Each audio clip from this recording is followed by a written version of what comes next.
Very very welcome to all साथियों। Exam fighter number 1 पे आप सभी का हार्दिक स्वागत है, अभिनंदन है। आज हम लोग इंडियन हिस्ट्री के अंतर्गत मॉडर्न इंडियन हिस्ट्री में द्वितीय गोलमेज सम्मेलन को पढ़ेंगे। सेकेंड राउंड टेबल कॉन्फ्रेंस हम लोग फर्स्ट को पढ़ चुके हैं। प्लेलिस्ट में आप चाहें तो वीडियो देख सकते हैं। और द्वितीय गोलमेज सम्मेलन के बारे में थोड़ा इसका ब्रीफ, इनके बैकग्राउंड को जान लें कि प्रथम गोलमेज सम्मेलन 1930 से 31 के बीच हो चुका था। और उस दौर में हमारे देश में गांधी जी के द्वारा सविनय अवज्ञा आंदोलन छेड़ दिया गया था। और उस सविनय अवज्ञा आंदोलन की जिस प्रकार से गति थी, जिस प्रकार से उनका प्रसार हो रहा था, अंग्रेज परेशान हो गए थे।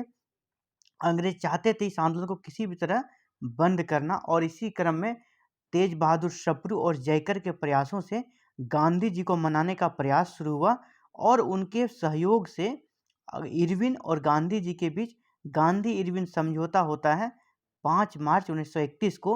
और इसके बाद जो कि कांग्रेस प्रथम गोलमेज सम्मेलन में भाग नहीं लेती है, लेकिन गांधी इरविन समझौता के बाद कांग्रेस गांधी जी के नेतृत्व में द्वितीय गोलमेज सम्मेलन में भाग लेने के लिए राजी हो जाती है।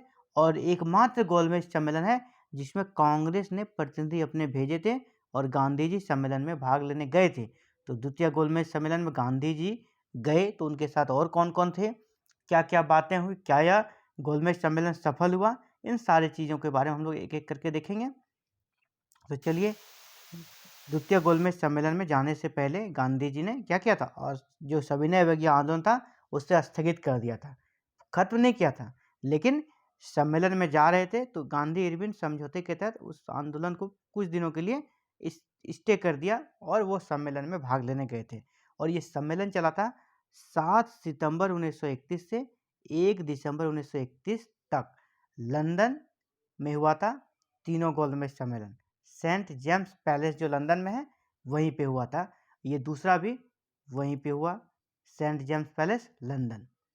तो द्वितीय गोलमेज सम्मेलन में कांग्रेस के प्रतिनिधि के रूप में कौन गए थे? गांधी जी। सबसे क्या बस कह सकते हैं कि एकमात्र 3 गोलमेज सम्मेलन में सेकेंड गोलमेज सम्मेलन था जिसमें कांग्रेस ने प्रतिनिधि भेजे थे। और वो प्रतिनिधि कौन थे? गांधी जी। तो आप इसमें 2 चीज़ों को याद रखेंगे कि पहला, कब से कब तक चला, दूसरा, एकमात्र कौन सा गोलमेज सम्मेलन था जिसमें गांधी जी ने भाग लिया था, तो द्वितीय। या इसको ऐसे पूछा जा सकता है, एकमात्र गोलमेज सम्मेलन जिसमें कांग्रेस ने प्रतिनिधि भेजे थे, तो वो भी द्वितीय आंसर होगा। इसलिए द्वितीय गोलमेज सम्मेलन एग्जाम के दृष्टिकोण से कौन से ज़्यादा महत्वपूर्ण है साथियों। द्वितीय गोलमेज सम्मेलन के समय ब्रिटेन के प्रधानमंत्री कौन थे, ये भी पूछा जाता है। द्वितीय गोलमेज सम्मेलन के समय ब्रिटेन के प्रधानमंत्री थे रैमजे मैकडोनाल्ड। और भारत सचिव, जो कि भारत सचिव हुआ करते थे उसमें, वो थे सैमुअल होर। 2-3 पॉइंट्स यहाँ पे बनते हैं। और भारत के जो वायसराय थे वो थे वेलिंगटन, लॉर्ड वेलिंगटन। तो तीनों को याद रखेंगे।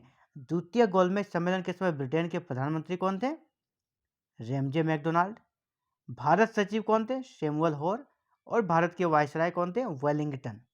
इस सम्मेलन को में भाग लेने के लिए गांधी जी एक जहाज से गए थे। उस जहाज का नाम भी कभी कभी पूछा जाता है। वो जहाज था राजपुताना। गांधी जी किस जहाज से लंदन गए थे इस गोलमेज सम्मेलन में भाग लेने? तो राजपुताना नामक जहाज से। गांधी जी के साथ कांग्रेस की और एक मेंबर थी साथ में, वो थी सरोजिनी नायडू, एकमात्र मेंबर जो कि कांग्रेस कार्य समिति के सदस्य हुआ करते थे। कांग्रेस कार्य समिति की सदस्य के रूप में भाग लेने वाली एकमात्र सरोजिनी नायडू थी। इसके अलावा गांधी जी के साथ गए थे महादेव देसाई, जो हमेशा उन लोगों के साथ रहते थे, मदन मोहन मालवीय, देवदास गांधी, घनश्याम दास बिरला और मीराबेन। ये सारे उनके साथ में गए थे। तो इन नाम को भी आप संज्ञान में रखेंगे ताकि अगर इस यहाँ से भी प्रश्न इस प्रकार के बन सकते हैं, निम्नलिखित में से कौन गांधी जी के साथ गए थे या कौन नहीं गए थे। तो आप अगर 4-5 नामों को याद रखते हैं तो आप वहाँ पे बाइफरकेट करके अपने आंसर को कर पाएंगे। और कार्य समिति से किसने भाग लिया था? तो सरोजिनी नायडू ने। द्वितीय गोलमेज सम्मेलन पहले ही मैंने कहा असफल रहा था। और असफलता का मुख्य कारण क्या था? सांप्रदायिक समस्या। सांप्रदायिक समस्या, क्योंकि जो उस समय ब्रिटेन के प्रधानमंत्री थे उन्होंने सांप्रदायिक पंचायत जारी कर दिया था, जिसके माध्यम से दलितों के लिए भी पृथक निर्वाचन मंडल की व्यवस्था कर दी थी। और वो डॉक्टर भीमराव अंबेडकर के डिमांड पर इन्होंने कहा था जिस प्रकार मुसलमानों को पृथक निर्वाचन मंडल दिया गया है, जहाँ की वो लोग अपने प्रतिनिधि को खुद चुनते हैं, उन्हीं के कम्युनिटी के लोग, और प्रतिनिधि भी उन्हीं की कम्युनिटी के होते हैं, उसी प्रकार अब दलितों के लिए भी, जहाँ दलितों की आबादी है वहाँ दलितों के जो प्रतिनिधि होंगे, जनप्रतिनिधि, उसे दलित ही चुनेंगे। इस प्रकार की डिमांड भीमराव अंबेडकर ने रखी थी, लेकिन गांधी जी ने इसे अस्वीकार कर दिया। गांधी जी ने इसे एक्सेप्ट नहीं किया और यही सांप्रदायिक जो बात थी, पृथक निर्वाचन मंडल दलितों के लिए, इसको लेकर सम्मेलन में गतिरोध उत्पन्न हो गया और गांधी जी ने समझौता नहीं किया, जिसके कारण गांधी जी ने सम्मेलन छोड़ दिया। और जब गांधी जी ने ही सम्मेलन छोड़ दिया, दूसरा बड़ा पक्ष ही सम्मेलन से उठ गया, तो क्या हो गया, सम्मेलन समाप्त हो गया। द्वितीय गोलमेज सम्मेलन समाप्त हो गया। इसी सम्मेलन के समय कहा जाता है कि जो ब्रिटेन के बहुत बड़े नेता थे और प्रधानमंत्री भी हुए बाद में, विंस्टन चर्चिल ने गांधी जी जब सेंट जेम्स पैलेस के सीढ़ियों में चढ़ रहे थे, वही जो कि धोती वो लपेट के पहन लेते हैं, एक ही धोती को नीचे और ऊपर दोनों, तो इसके कारण गांधी जी को उन्होंने फकीर कहा था, अर्धनग्न फकीर। अर्धनग्न फकीर, ये क्वेश्चन बार बार पूछा जाता है, गांधी जी को किसने अर्धनग्न फकीर कहा था? तो वो कहा था विंस्टन चर्चिल ने। गांधी जी वापस आ गए 28 दिसंबर 1931 को।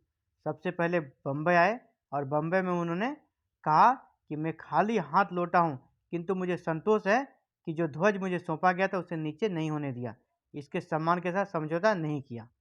इसके अलावा गांधी जी जब भारत आए तो उस समय तत्कालीन भारत के जो वायसराय थे लॉर्ड वेलिंगटन, उससे भी मिलने गए, लेकिन लॉर्ड वेलिंगटन ने मिलने से मना कर दिया।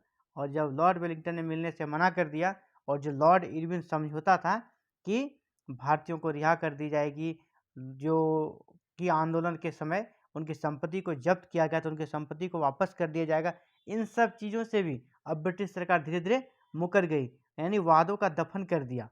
और गांधी जी ने समझ लिया कि अब गांधी इरविन समझौता से जब अंग्रेज हट चुके हैं और मैं क्यों रहूं अब उस संधि के तहत। गांधी इरविन संधि जो हुई थी, गांधी जी ने भी उसे छोड़ा, त्याग दिया और फिर से सविनय अवज्ञा आंदोलन आरंभ कर दिया, जिसे कहते हैं द्वितीय सविनय अवज्ञा आंदोलन। तो वहाँ से आने के बाद फिर से आंदोलन देश में स्टार्ट कर दिया गांधी जी ने। और इसके बाद जो सविनय अवज्ञा आंदोलन था 1932 से लेकर 1934 तक चला। ब्रिटिश सरकार ने अंततः दमन करके इसे खत्म कर दिया, लेकिन यह एक तरह से कह सकते हैं जो गांधी इरविन समझौता 5 मार्च 1931 को हुई थी, बहुत ही उम्मीद थी कि आगे सब कुछ ठीक रहेगा, नहीं हो पाया। तो ये था द्वितीय गोलमेज सम्मेलन से संबंधित सभी प्रकार की बातों को हम लोगों ने डिस्कस किया। अगले क्लास में हम लोग पढ़ेंगे कि जो दलितों के लिए पृथक निर्वाचन मंडल की व्यवस्था की थी, जिसे कि कम्युनल अवार्ड 1932 कहा जाता है, और इसको लेकर गांधी जी और अंबेडकर के बीच पूना पैक्ट होता है, उस पूना पैक्ट को पढ़ेंगे। Thank you very very much.